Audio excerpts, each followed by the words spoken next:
So let's continue our discussion. हमारे पास एक कॉन्वेक्स फंक्शन आ गया, हमें कर्व पता चल गया, कॉन्वेक्स फंक्शन कर्व है, ठीक है। हमारा एरर इस कॉन्वेक्स फंक्शन को फॉलो करता है। लेट्स अज्यूम कि हमारा एरर इस कॉन्वेक्स फंक्शन को फॉलो करता है, और हम इंस्टेड ऑफ, यहां पे तो हमें पता है कि m की वैल्यू 1 के ऊपर हमें परफेक्ट आंसर मिलेगा, लेकिन let's start with the random value of f, sorry random value of m। Let's start with the random value of m। क्या हम टारगेट वैल्यू तक पहुंच सकते हैं या नहीं पहुंच सकते? This is our aim. हमने वैल्यूएशन करनी है, और इवैल्यूएशन करने के बाद अपनी आपको करेक्शन करनी है, ठीक है। So let's start with random m, ठीक है, and calculate my MSE। Let MSE is equal to 2.33।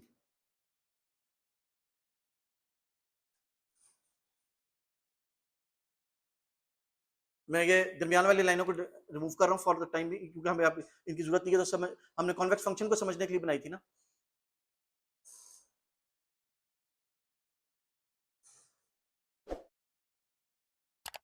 तो चले,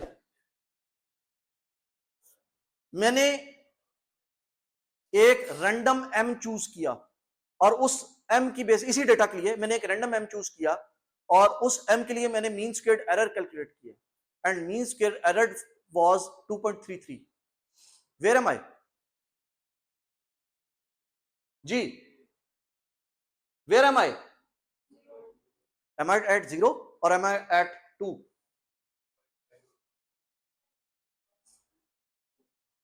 जी जी, ये 2.33 जो है, ये 2.33 एक्चुअली जो है ये इसका है, ठीक है। ये 2 पे आता है, मैं मेरा ख्याल लिखते हुए जरा कंप्रेशन ज्यादा हो गई कहीं पे। जी यार, ये 1 के ऊपर 0, 1.25 के ऊपर ये आ गया, 1.5 पे ये आ गया, 1.75 पे ये आ गया, 2 पे ये आ गया। मैं सिर्फ आपको ये कह रहा हूं कि ये जो लाइनें हैं, ये जो वैल्यूज हैं, ये वैल्यू किस किस की है वो आगे पीछे लिखी हुई है, इस वजह से आपको कह रहा हूं ये वैल्यूज इस की है। भाई आ रहा हूं ना, आ रहा हूं, मुझे भी नजर आ रहा है कि 0 के साथ भी 2.33 लिखा हुआ है। मैं सिर्फ ये बता रहा हूं कि कौन सी वैल्यू की कौन सी MSE है, सिर्फ ये बता रहा हूं, क्योंकि वो सामने लिखना भूल गया मैं, ठीक है। सिर्फ ये दिखा रहा हूं आपको कि अगर MSE की वैल्यू 2.33 है, वेयर एम आई? हाँ जी, मैंने क्या m चूज किया था? आपने कहा मैंने M2 चूज किया था, आप क्या कहती हैं? मैंने 0 चूज किया या 2 चूज किया है? जी नवाज, 2 चूज किया। आप 0 भी कर सकते हैं जी, दोनों में से कोई एक वैल्यू बताए ना मुझे। 0। So about 50% of the class, जिन लोगों से मैंने पूछा, about 50% are saying 0 and about 50% are saying I am at 2, ठीक है। सो आप दोनों की बात मान लेता हूं, और मैं कहता हूं may be I am at 0 और may be I am at 2, ठीक है। So I can either be at 0 और m इक्वल टू 2। मैं इन दोनों में से किसी भी उसमें हो सकता हूं। How can I be sure कि मैं 0 पे हूं या 2 पे हूं? ठीक है, इफ आई एम एट 0, ठीक है, इफ आई एम एट 0, तो मुझे क्या करना चाहिए? लेट से ये मेरा कर्व का फंक्शन था ना, लेट से इसको नीचे वाली लाइन को इस कर्व के हिसाब से अपडेट कर लेते हैं। ये मेरा कर्व का फंक्शन था, let say if I am at 0 may B I am somewhere here, if I am at 2 I am somewhere here. अगर मैं 0 पे हूं तो मुझे क्या करना चाहिए अपने टारगेट पे पहुंचने के लिए? मुझे अपने m की वैल्यू में इंक्रीमेंट करना चाहिए, I should move to the right, ठीक है। If I am at 0 then increase m, so mean squared error decreases। मुझे मीन स्क्वेयर्ड एरर को कम करने के लिए, अगर मैं यहां पे खड़ा हुआ हूं तो मुझे मीन स्क्वेयर्ड एरर को कम करने के लिए एम की वैल्यू को बड़ा करना चाहिए. And what if I am at 2?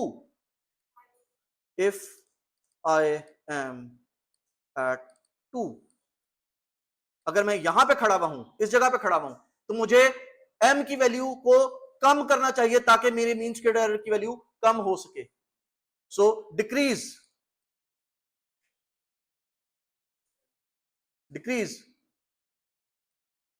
m. सो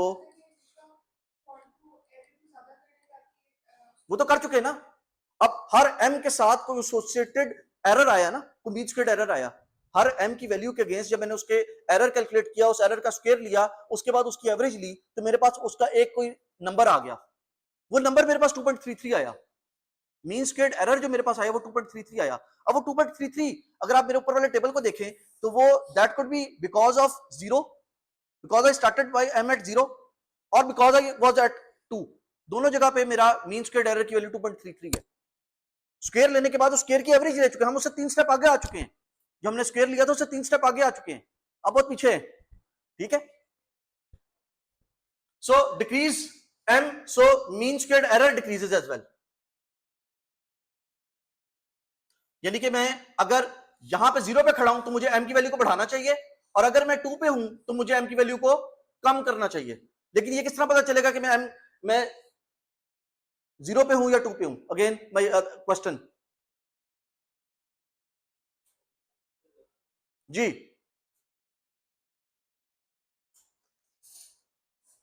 हाँ जी. अगर देखें मैं यहां पे खड़ा हुआ हूं, इफ आई एम हेयर और आई एम हेयर, अगर मैं यहां पे खड़ा होके m की वैल्यू 0 की, जो भी मैंने m की वैल्यू ली थी उसमें मैं लेट से 0.1 ऐड कर देता हूं. So if I was at 0 I would be recalculating at 0.1, and if I was at 2 I would be recalculating at 2.1. m की वैल्यू में जरा से इंक्रीमेंट कर दो और फिर देखो कि क्या m की वैल्यू बढ़ी है या कम हुई है. सॉरी, मीन स्क्वेयर्ड एरर की, मीन स्क्वेयर्ड एरर की जो आउटपुट की वैल्यू है वो कम हुई है या बढ़ी है. अगर वो कम हो रही है that means I am at 0, अगर वो बढ़ रही है that means I am at 2.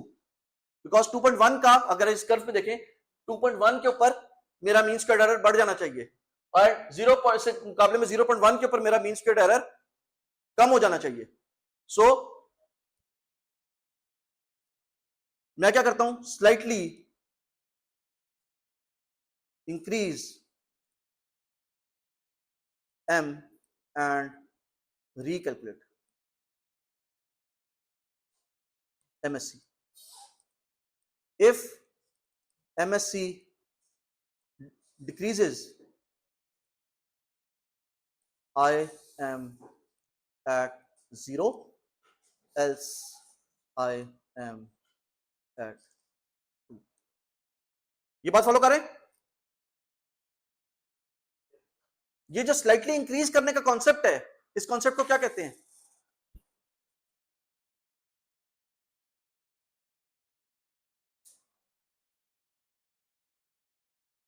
अभी थोड़ी देर पहले हमने देखा है.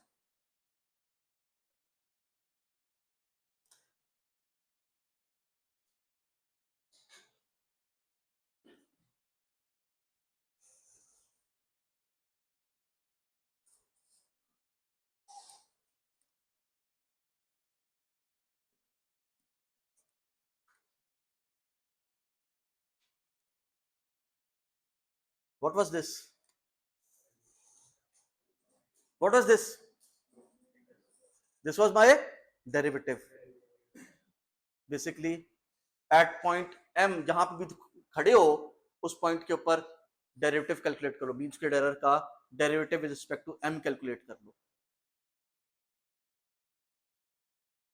अगर वो डेरिवेटिव इंक्रीजिंग है तो तुम 2 पे खड़े हुए हो, अगर तुम डेरिवेटिव डिक्रीजिंग है तो आप 0 पे खड़े हुए हो. ठीक है. This is my derivative. So basically जो मैं कह रहा हूं कि थोड़ा सा उसको जरा सी वैल्यू m की वैल्यू को जरा सा बढ़ा लो और दोबारा कैलकुलेट करो. मैं क्या कर रहा हूं, x प्लस एच, के ऊपर अपने फंक्शन को इवैल्यूएट कर रहा हूं. And what is my function? The calculation of my derivative, sorry calculation of my mean squared error. And what was the calculation of my mean squared error? 1/2 n summation of y minus y hat whole square.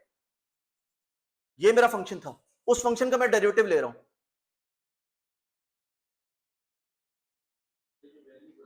Ji linear कर ले. Point H, मैं plus H की बात करूं, H जो है वो it is some minute value. H is some minute value. मैंने सिर्फ ये देखना है कि मेरा जो डेरिवेटिव है इंक्रीजिंग है या डिक्रीजिंग है. मैंने सिर्फ ये देखना है कि मेरा डेरिवेटिव इंक्रीजिंग है या डिक्रीजिंग है. सो मैं ये कहता हूं if my F of m is, what is my f of m? This is equal to 1/2n summation of y minus y yi minus yi hat का square, where yi hat is equal to mxi plus c. Plus c हमने फिलहाल zero कर दिया. Plus c हमने फिलहाल zero कर दिया. So y equal to Y M X I plus C, ये फंक्शन है. तो क्या करो, ये फंक्शन इवेल्युएट करो. इस फंक्शन का डेरिवेटिव लो at x plus H. x पे लिया और x प्लस एच पे वैल्यू कैलकुलेट करो. वैल्यू को माइनस करो. अगर वैल्यू पॉजिटिव आ रही है तो दैट मींस वैल्यू इंक्रीज हो रही है. अगर वैल्यू नेगेटिव आ रही है इसका मतलब वैल्यू डिक्रीज हो रही है. ठीक है. सो calculate the derivative.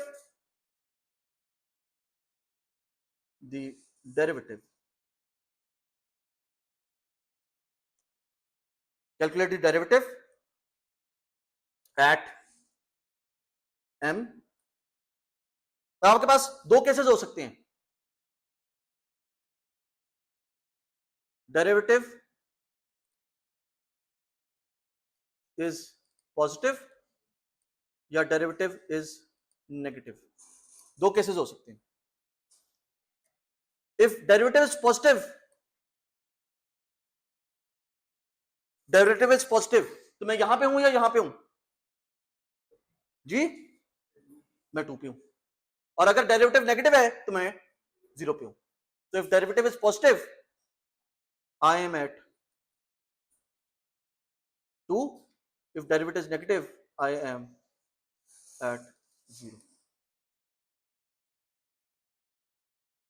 जी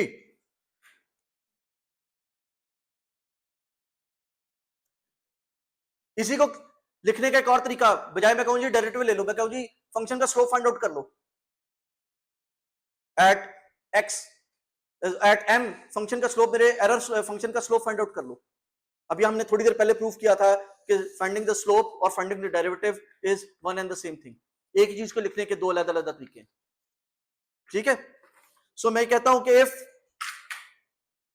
अच्छा अगर मेरा वैल्यू पॉजिटिव है, अगर मेरी वैल्यू पॉजिटिव है that means I am here. So मुझे क्या करना चाहिए? x की वैल्यू को डिक्रीज करना चाहिए.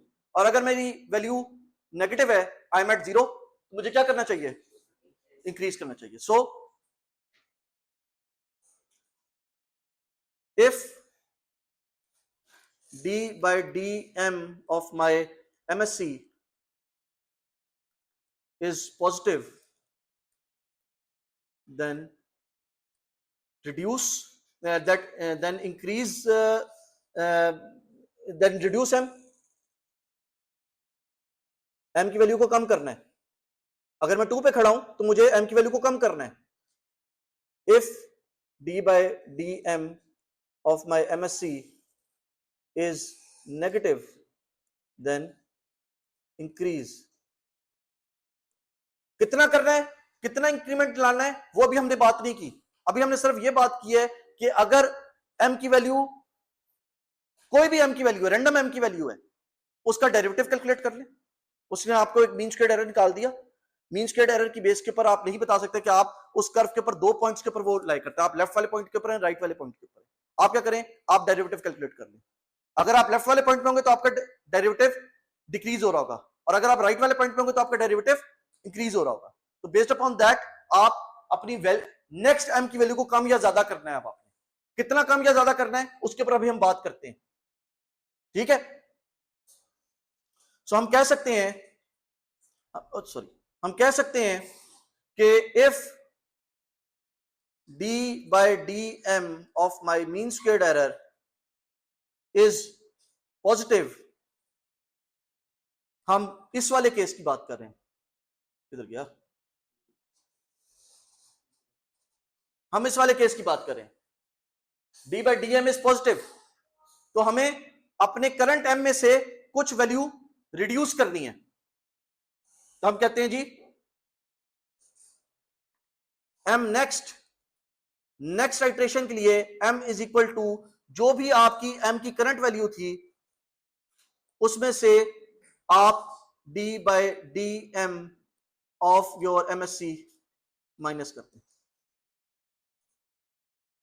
And similarly if d by dm of your MSc is negative, तो आप क्या करें, m नेक्स्ट आइट्रेशन के अंदर m की जो भी करंट वैल्यू आपने ली हुई थी उसमें कोई value d by dm add कर दें।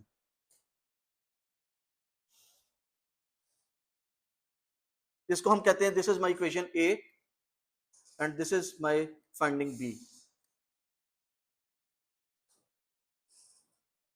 ये बात फॉलो करें।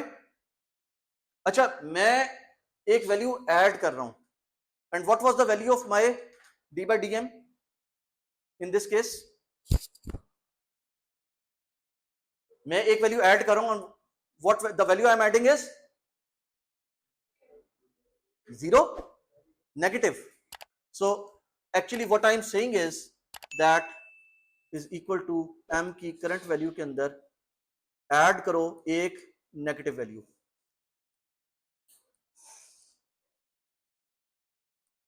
ये एक नेगेटिव वैल्यू है ना, ये एक नेगेटिव वैल्यू है, d by dm क्या है, एक नेगेटिव वैल्यू है ना, तो मैं एक नेगेटिव वैल्यू को ऐड कर रहा हूं। This is just like saying that m current के अंदर से वैल्यू माइनस कर दो, and this is my finding C, and if you look closely from A and C, m की next value is equal to m की current value minus d by dm of my MSc। जो भी derivative की value आई है उस derivative की value को minus कर दो। अगर वो डेरिवेटिव की वैल्यू ऑलरेडी माइनस थी, अगर वो डेरिवेटिव की वैल्यू ऑलरेडी माइनस थी तो वो ऐड हो जाएगा, माइनस माइनस प्लस हो जाएगा, और अगर वो डेरिवेटिव की वैल्यू पॉजिटिव थी तो सब्ट्रैक्ट हो जाएगा। So this finding, sorry, this finding is very crucial. इसको थोड़ा सा ऊपर करके यहां से कर लेते हैं। This finding is very crucial, और यहां से हमें अपना बेसिक एल्गोरिथम पता चल जाता है। हमारा बेसिक एल्गोरिथम कहता है start with some random m, start with some random m, ये मेरा एल्गो है। एल्गो का स्टेप 1 है start with some random m। Number 2, कैलकुलेट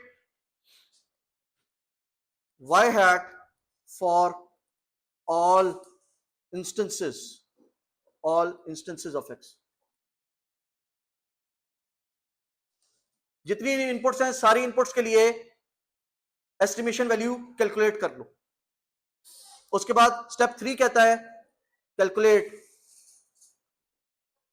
y माइनस y हैट। ये क्या है, एरर ऑफ एस्टिमेट। उसके बाद स्टेप 4 क्या है, calculate y minus y hat का स्क्वायर एरर।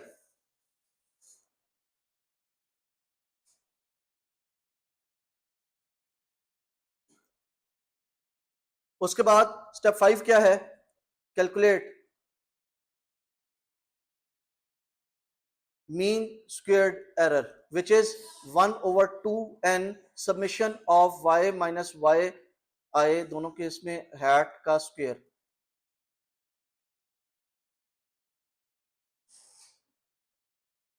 जी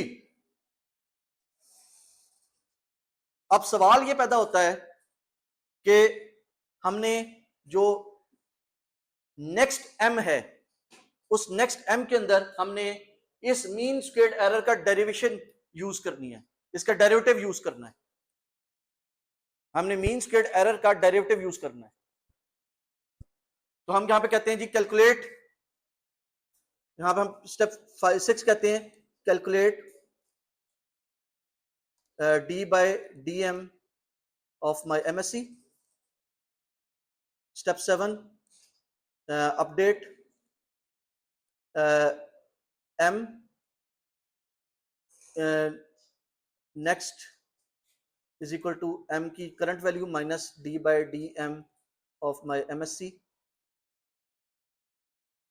एंड 8 है go to step 2।